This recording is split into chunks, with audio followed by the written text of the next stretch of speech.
talk about future value, and remember last time we also talked about what kind of payment would be required to earn a future value, right? So it was kind of two folded formulas. So let's just kind of jump into another example.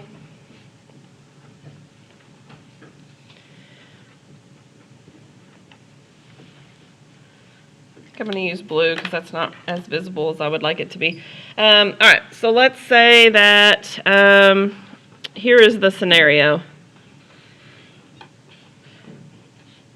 Let's say that you want to make sure that your child can go to a decent school, and you're going to save ahead of time for it rather than take out loans after the fact or during the fact. And let's say you start saving when they're quite young, which is what you should do if you're trying to save a lump sum of money. All right, so let's say that they have come up with a plan that they're going to save semi-annually. There's actually two N's in annually. In an account paying 6.8%. Compounded semi-annually.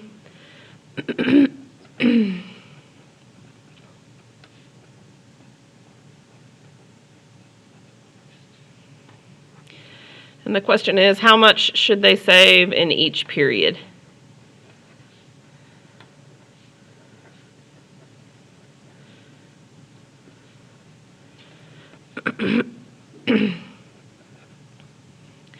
So remember, we started talking about investments that were what we call lump sum investments, and that's not what this is, right? They're not saving one time, they're saving periodically, which is much more realistic for how, everyday people will probably save money, right?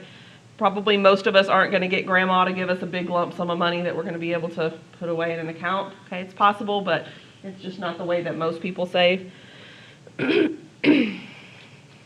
Okay, so let's read through it. Notice that I am asking how much should they save in each period.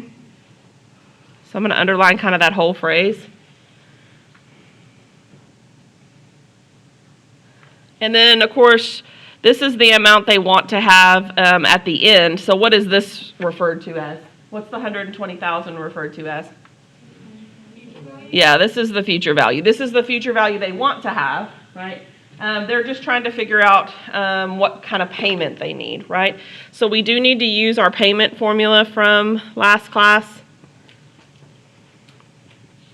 So it will be interest times future value over interest, 1 plus interest. I want to keep it consistent. It wouldn't matter if we said interest plus 1, because that would be the same thing, but I want to keep it looking the same as what we talked about last class. And then minus 1.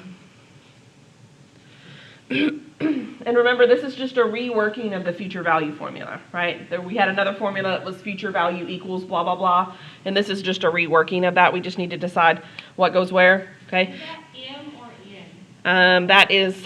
So it is M? It is... It's the total payments, right? Yes, M. Didn't we use M for that? It's M. N or N, like nest? Yeah. Okay, N. Sorry. No matter what, it's always that. It's always the number of payments, yes. But I do want to be consistent, so I'm glad you said that. So, my old set of notes is from an older book that uses the letter M instead of N. So, I'm not trying to be confusing with that. It's just that, honestly, maybe I'm a little confused. Who knows? But anyway, it doesn't really matter the letter as long as you remember that it's the number of payments. Okay. So before we start, let's figure out what I is and let's figure out what N is. Okay. So the number of payments, let's start there. How many times a year did we say they were saving? Semi-annually, right? So you do need to know what that is. That's a kind of a less frequent period, but what does semi-annual mean? Twice a year. So it's going to be twice a year for 15 years. So there's going to be a total of how many deposits / payments? 30, right? Okay. And then what about for the interest? they are paying 6.8%, but that's the annual interest rate, right? So what do we do with that? First of all, we change it to a decimal, right? And then we divide it by the number of payments per year, right? Or the number of times it's compounded per year, rather. And so what's that going to look like? Over what? Over 2, okay? So here is what your payment formula should look like. Its payment equals 0.068 over 2, and then times the future value. For this one, you actually could work out what the 0.68 divided by 2 is, because it comes out to be nice, but remember, I don't want you to do that when it comes out to be a repeating decimal of some sort. And then on the bottom, we're going to get 1 plus that same fraction raised to the 30th power minus 1. Okay, so last class, what did I tell you to go ahead and insert in on your own? Anything that has more than one part, you need to insert what around it?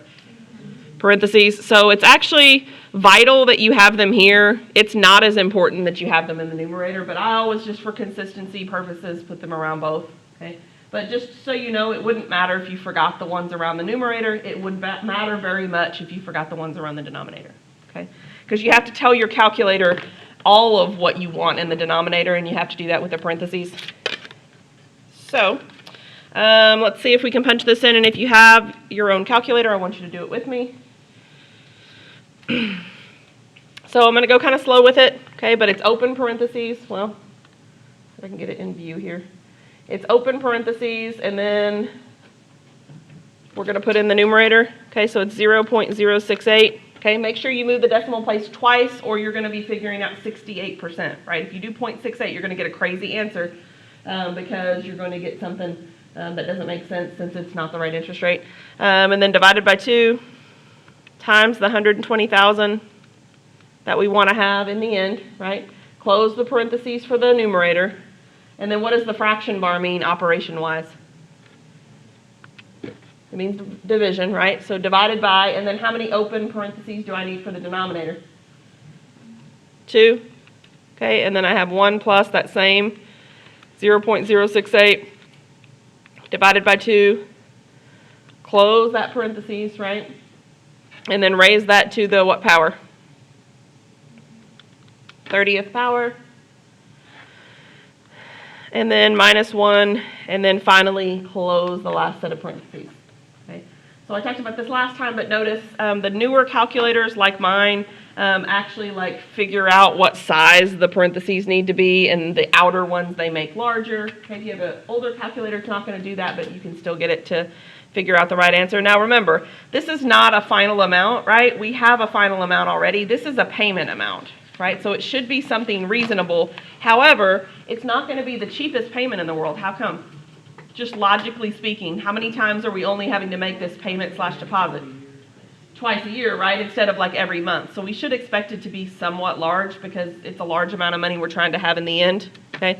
So notice we get $2,363. And yes, I do want you to include the pennies. So $2,363.07 is what you get for the payment/deposit amount. Okay, just make sure that you know that this is the payment you're making every 6 months. That's what semi-annually means. And I'm really just accenting that because that's not a normal payment schedule that most of us would have, right? Most of us probably would do monthly or something like that, okay? But there are some things that pay semi-annually, like your car insurance can pay semi-annually. Okay, you can choose to have it pay different times, but semi-annual is a less common but still possible payment frequency. All right, so what if I also ask you about interest? So we ended class last time with the statement that the interest, or it was somewhere in class last time, the interest is just the difference between what you actually put in the account versus what you had in the end, right? So we already know how much we have in the end. How much do we have in the end? 120,000, right? So if we want to know the interest, we're going to take the 120,000 that we obviously end up with, okay, if we saved properly for this college account, right? But then what do I need to subtract off? the actual money that I actually put in the account out of my own bank account, right? So it would be how much? This payment, right, times how many times I made it, which I already figured that out. It was what? 30? Okay, so I just need to figure out the difference there. So it would be 120,000. Make sure you include the right number of zeros. Minus 2363.07 times 30. Okay. So remember, Susie asked last time, like, what about the dollars and cents that we're rounding off?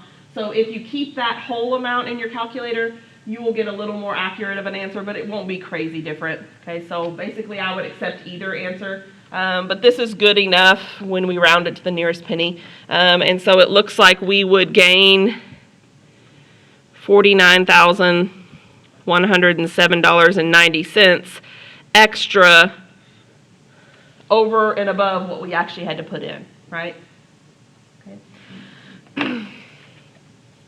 So just to kind of talk about it, I want to figure out what this amount is, and I want to write that down.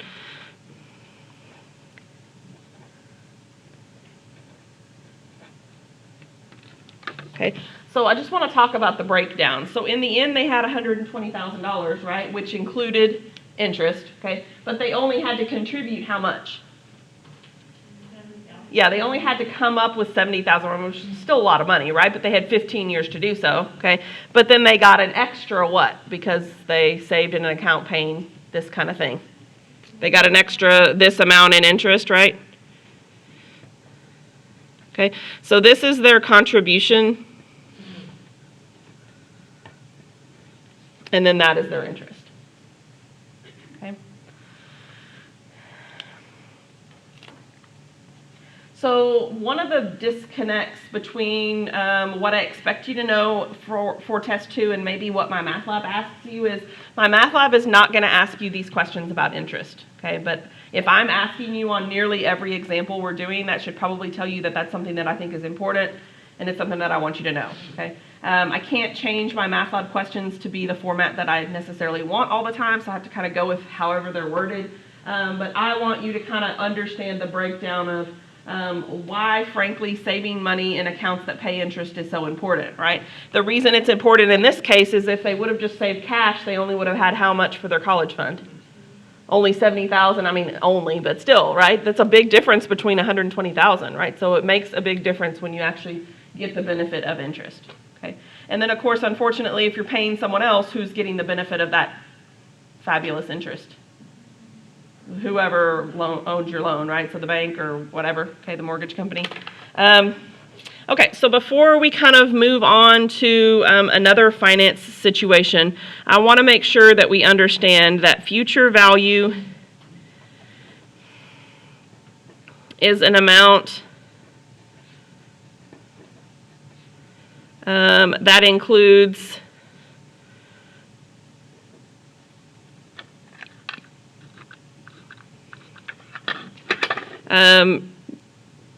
the amount contributed and interest.